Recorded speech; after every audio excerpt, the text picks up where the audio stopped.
Esiet visi sveicināti vēl vienā epizodē Zem3.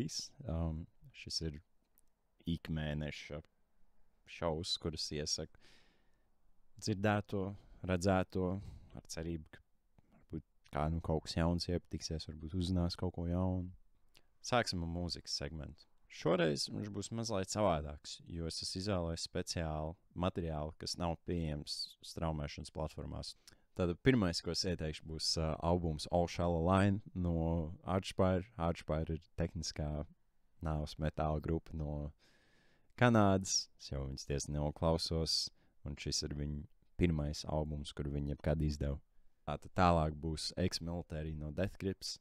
Man liekas, visi zina, kas ir Death Grips, un man liekas, visi gan jau ir dzirdējuši Ex-Military, bet es vienkārši atgādinu, ka viņš eksistē, un varbūt, ja tu tā kā nolādēsi failu, tad tu varēsi viņu vēl klausīties. Tātad nākamais albums būs Obeisance no Imperial Triumphant. Imperial Triumphant ir arī jau grupa, par kuru es esmu runājis. Viņi ir laikmetāla grupa, bet šeit varbūt viņi nerauj tik daudz džeza elementu savā mūzikā, bet viņi vairāk izmanto klasiskus instrumentus kā viols, čellus, un viss klausās diezgan forši.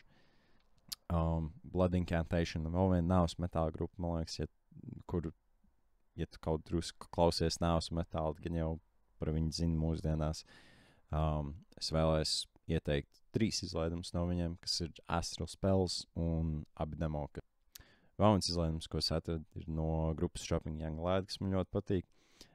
Šo izlaidumu sauc C: Enter: kas ir maz B-sides EP, bet man viņš patīk. Tātad nākamais, ko es gribētu ieteikt, ir šis brīnums. Šis ir albums Black Hole Gods no grupas Cardinal Worm. Tā ir amerikāņu tāda doom sludge metāla grupa.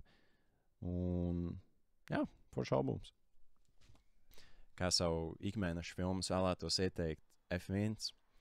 Vēl es biju ieteikt šovu Taskmaster. Šis ir britu komēdijas šovs, kur tiek izvēlēti 5 zināmi Anglijā komēdiķi, un viņiem piespiež darīt absurdus uzdevumus priekš punktiem, lai uzvarētu bezjēdzīgi laimast, bet tas viss ir jautri. Šī mēneša labdarība es izvēlējos noziedot Environmental Defense Fund, jo vide.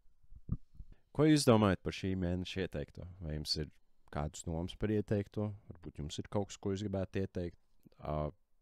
Atstājiet komentāros un tieks